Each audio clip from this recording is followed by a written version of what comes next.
చూస్తే సిఈసి ఆదేశాలు బేఖాతరు చేశారు. ఏపీ ఇంటెలిజెన్స్ డీజీ ఏబి వెంకటేశ్వరరావుకి బదిలీని రద్దు చేస్తూ తాజాగా జీవో జారీ చేయటం అన్నటువంటిది వాళ్ళ ప్రధానమైనటువంటి వివాదానికి కారణమైంది. ఈ నేపథ్యంలో చర్చలో పాల్గొనేందుకు ప్రస్తుతం మనతో పాటుగా వాసుదేవరావు గారు తెలుగుదేశం పార్టీకి సంబంధించినటువంటి నేత విశాఖ నుంచి ఉన్నారు. అలాగే కిరణ్ కుమార్ గారు జనసేన విజయవాడ నుంచి కూడా లైవ్లో ఉన్నారు. మరోవైపున నాగార్జున యాదవ్ గారు వైఎస్ఆర్ కాంగ్రెస్ పార్టీ తరఫున అందరూ ముగ్గురు కూడా ప్రస్తుతం మనతో పాటు లైవ్లో జాయిన్ అవుతున్నారు. నాగార్జున యాదవ్ గారు ఏమంటారు దీన్ని?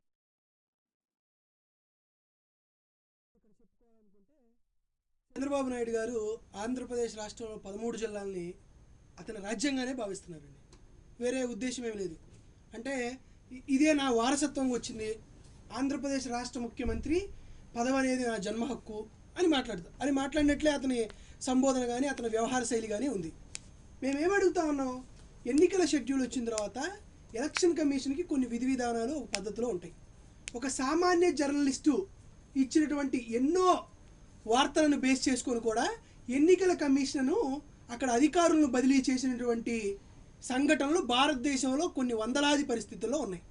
కానీ ఎందుకు చంద్రబాబు నాయుడు గారు ఎలా ప్రవర్తిస్తున్నారో, లేకపోతే ఒక సాధారణమైనటువంటి ఒక ఐఏఎస్ ఆఫీసరు విధుల నుంచి కొంచెం పక్కకు తప్పిస్తే ఎందుకు ఆంధ్రప్రదేశ్ ప్రభుత్వం ఇంతగా ఉరికి పడుతుందో అర్థం కావట్లే. కానీ ఒక్కసారి ముఖ్యమంత్రి గారికి ఒక్కసారి చెప్పాల్సి వస్తుందండి. ఇది ఇండియన్ కాన్స్టిట్యూషన్, మళ్ళీ మీరు ఏదైనా పేపర్ అనుకునేవాళ్ళు, ఇండియన్ కాన్స్టిట్యూషన్ పార్ట్ నెంబర్ 15, అందులో ఎలక్షన్ అనేది ఎలా నిర్వహించాలి, ఎలక్షన్లో ఎన్నికల కమిషన్ విధులేంది, ఎన్నికల కమిషన్ యొక్క బాధ్యతలు ఏంది అని చెప్తూ ఒక సెంటెన్స్ చెప్పారు. హైకోర్టు తీర్పులు కానీ, సుప్రీంకోర్టుల తీర్పు కానీ, పార్లమెంటు నిర్ణయాలు కానీ, లేకపోతే రాష్ట్ర శాసనసభ శాసనమండలి నిర్ణయాలు కానీ, ఏ నిర్ణయం అయినా కానీ ఎన్నికల కమిషన్ తీసుకునేటువంటి బాధ్యత ఉంటుంది అని. ఎన్నికల కమిషన్కి బాధ్యతలు ఎలా ఉంటాయి, దాని పరిస్థితులు ఎలా ఉంటాయో అనేది ఒక సీనియర్ రాజకీయవేత్త చెప్పాడండి. ఒక్క నిమిషం, ఇది చంద్రబాబు నాయుడు గారు ఖచ్చితంగా వినదు. ఆ ఒక్క నిమిషం వీడియో మాత్రం మీకు ప్లే చేయాలండి. ఇది కొంత ఒక సీనియర్ నాయకుడు చెప్పాడు.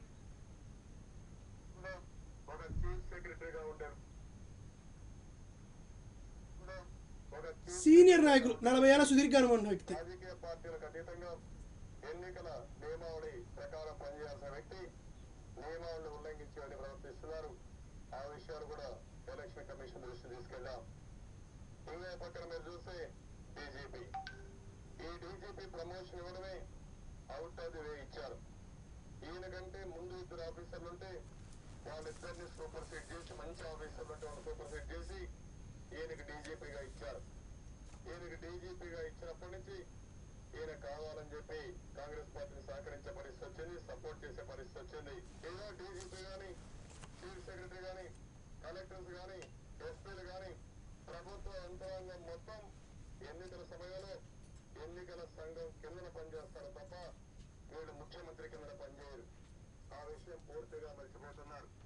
సంతోషం. అంటే 40 ఏళ్ల సుదీర్ఘ రాజకీయ అనుభవం ఉన్నటువంటి ఆంధ్రప్రదేశ్ రాష్ట్ర ముఖ్యమంత్రి గారు 2009 ప్రతిపక్ష నాయకుడిగా ఉన్నప్పుడు అప్పుడు ఉన్నటువంటి డీజీపీ పైన కేంద్ర ఎన్నికల సంఘానికి ఫిర్యాదు చేస్తూ మాట్లాడిన మాటలు ఎన్నికల సంఘ విధులు. చంద్రబాబు నాయుడు గారు ప్రతిపక్ష పార్టీలు చేసినటువంటి విజ్ఞప్తిని ఎన్నికల కమిషన్ పరిశీలించి ఎలాంటి ఆధారాలు లేకపోయినా కేవలం ఏదో ఒక సందర్భంలో ముఖ్యమంత్రి గారు పరిపాలన బాగుంది అని చెప్పిన ఏకైక కారణం వల్ల అప్పుడు ఉన్నటువంటి ఎస్ఎస్పీ యాదవ్ గారిని ఎన్నికల విధుల నుంచి తప్పిస్తూ అప్పుడు ఈసీ తీసుకున్న నిర్ణయం మనం చూస్తే క్లియర్గా అర్థమవుతుంది. అప్పటి ఇండియా టుడే పేపర్కి సంబంధించినటువంటి అప్పుడు క్లిప్పింగ్ డీజీపీని రిమూవ్ చేశారని. ఈరోజు మేము స్పష్టంగా అడుగుతున్నామండి, మీకున్నటువంటి సమస్య ఏంటి, ఎందుకని మీరు అంతగా భయపడుతున్నారు? ఎందుకంటే ఒక కీలకమైన విషయం అండి, కడప జిల్లాకు సంబంధించి అప్పుడు ఎస్పీని, వైఎస్ఆర్ జిల్లా ఎస్పీ రాహుల్ దేవ్ శర్మ గారిని బదిలీ చేస్తే అది వివేకానంద రెడ్డి గారి మృతికి సంబంధించిన దాని అంశంతో పోలుస్తూ ఈసీ కూడా ఒక లెటర్ రాశారు. ఒకటే సందర్భం అండి, ఫిరాయింపు ఎమ్మెల్యే కిడారి సర్వేశ్వరరావు గారు చనిపోయినప్పుడు, అంటే మావోయిస్టుల చేత హత్య గావించబడినప్పుడు ఉన్న ఎస్పీ రాహుల్ దేవ్ శర్మ గారు, జగన్మోహన్ రెడ్డి గారి పైనటువంటి ప్రతిపక్ష నేతగా విశాఖపట్నంలో దాడి జరిగినప్పుడు ఉన్న ఎస్పీ రాహుల్ దేవ్ శర్మ గారు, అలానే కడపలో వివేకానంద రెడ్డి గారి హత్య జరిగినప్పుడు రాహుల్ దేవ్ శర్మ గారు. సో ఇక్కడ ఈ 3 సంఘటనలో అతను తన బాధ్యతల్లో విఫలమైన సందర్భం కనిపిస్తుంది కదా. ఎందుకు భయపడుతున్నారు అనేది స్పష్టంగా చెప్పండి. రైట్, వాసుదేవరావు గారు ఏమంటారు? ఒక విజయసాయి రెడ్డి ఏదో దానికి ఏమి తెలుగు మనిషి వెళ్ళి ఒక కంప్లైంట్కి వెళ్ళి ఢిల్లీలో ఇచ్చేస్తే అది వెంటనే ఆయన కంప్లైంట్ ఇచ్చేసిన ముందు రోజునే ఇగో రేపు మార్చేస్తారు అనే వాళ్ళు చెప్పాలి కానీ ఈయన రేపు మార్చేస్తారు వీళ్ళు మార్చేస్తారు వాళ్ళు మార్చేస్తారని ఒక మోడీ గారు ఒక కీలుబొమ్మలాగా ఆడుతున్నారు. ఒక ఆంధ్రప్రదేశ్ ముఖ్యమంత్రిని ఒక కీలుబొమ్మలాగా ఆయన మనకు వచ్చి ఏమి ఇచ్చాడు?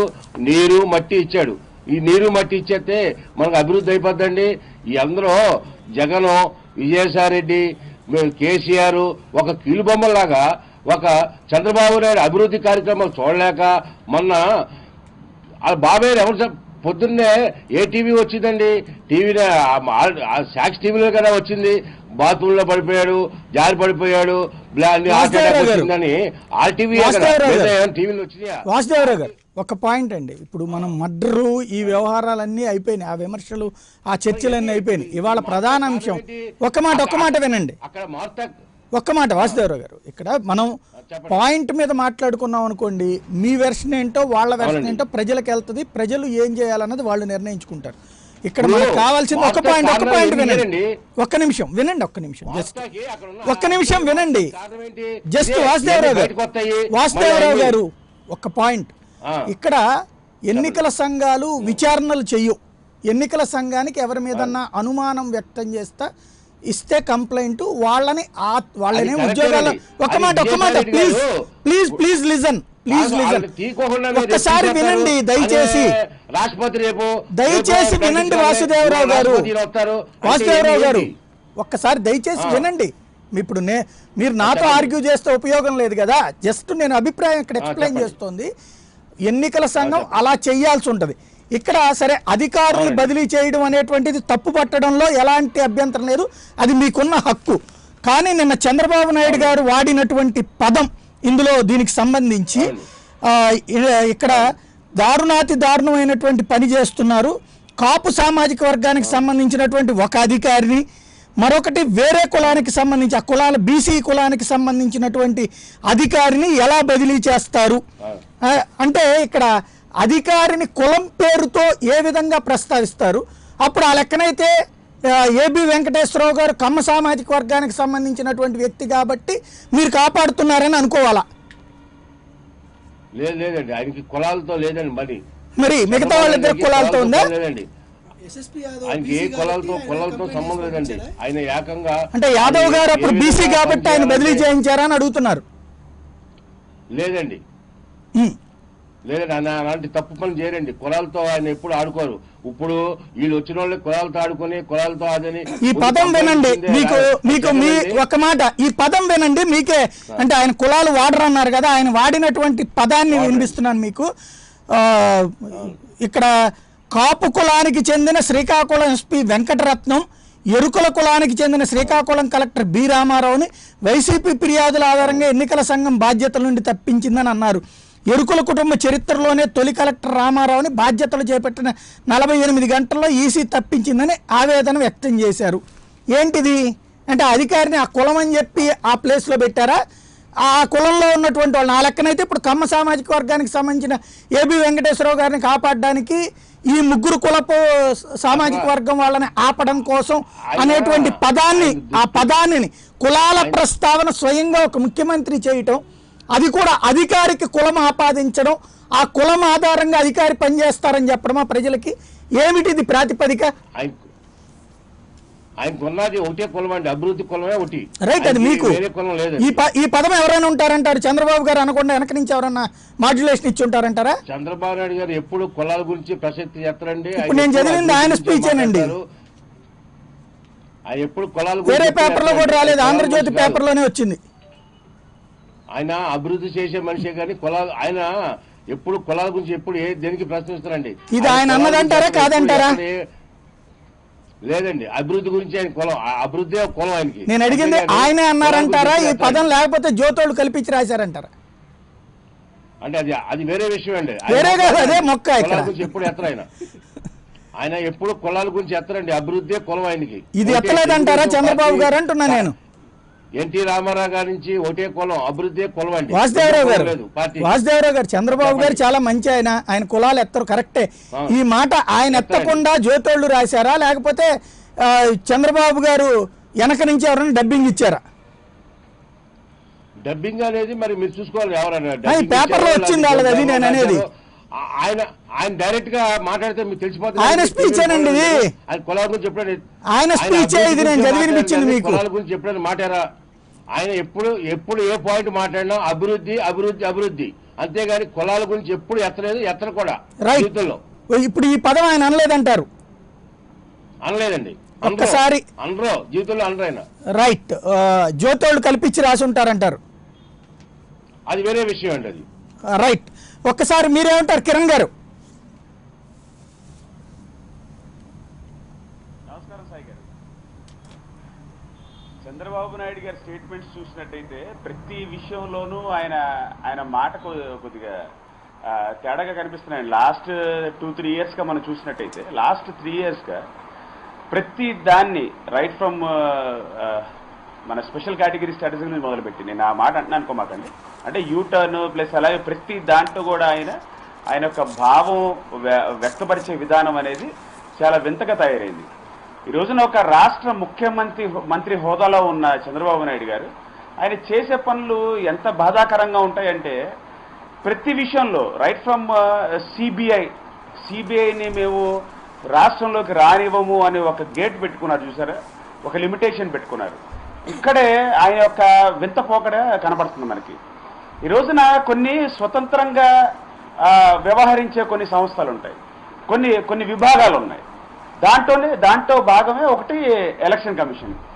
వీళ్ళ యొక్క చర్య పర్టికులర్లీ ఎలక్షన్స్ టైంలో ఈ ఎలక్షన్స్ అనేవి సజావుగా జరగడానికి ఎలాంటి ఇబ్బందులు కలగకుండా, అలాగే స్థానికంగా ఉన్న అధికారులు కానివ్వండి, లేకపోతే రాజకీయ నాయకుల మధ్యలో ఉన్న ఏదన్నా రిలేషన్ అనేది అంటాము, వీటి వల్ల అదర్ పార్టీ ప్రత్యర్థికి ఎలాంటి ఇబ్బంది కలగకుండా, ఓవరాల్గా ఏంటంటే ఎలాంటి ఆటంకాలు అవరోధాలు లేకుండా కంఫర్టబుల్గా నిష్పక్షపాతంగా ఎలక్షన్స్ జరగాలని ఒక దృఢ సంకల్పంతో ఈ యొక్క ఎలక్షన్ కమిషన్ పనిచేస్తుంది. అలాంటి ఒక ఈసీ ఒక డెసిషన్ తీసుకుంది. సాయి గారు 2009 కూడా చిరంజీవి గారి కంప్లైంట్ బేస్ చేసుకుని ఒక ఎస్పీని, ఇద్దరు అధికారులు SP plus additional SP Ammireddy Lakshmi Reddy transfer చేశారు.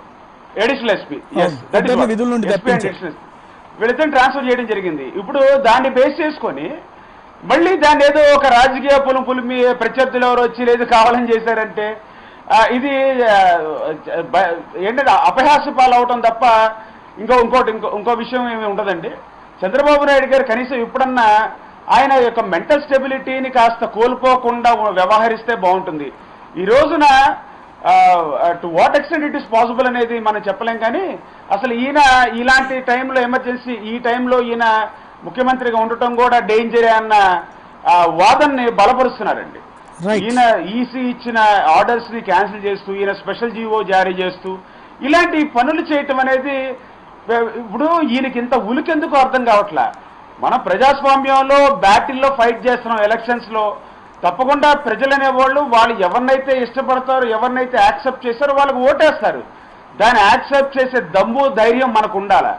అంతేగాని ఇప్పుడు ప్రత్యర్థుల మీద మనం అటాక్ చేస్తాం, పోరాడతాం, వాళ్ళ యొక్క వైఫల్యాలను ఎండగడతాం, ఇవన్నీ రొటీన్ ఆస్పెక్ట్. కానీ వీటిని బియాండ్ ఆల్ దీస్ లిమిటేషన్స్ ఇవన్నీ కాదంటూ ఈయన కొన్ని వెరైటీ డెసిషన్స్ తీసుకోవడంలో చాలా ఈ మధ్య కాలంలో చాలా పాపులర్ అయిపోయారు. అలాంటి వింత పోకడలే ఈ జీవోలండి.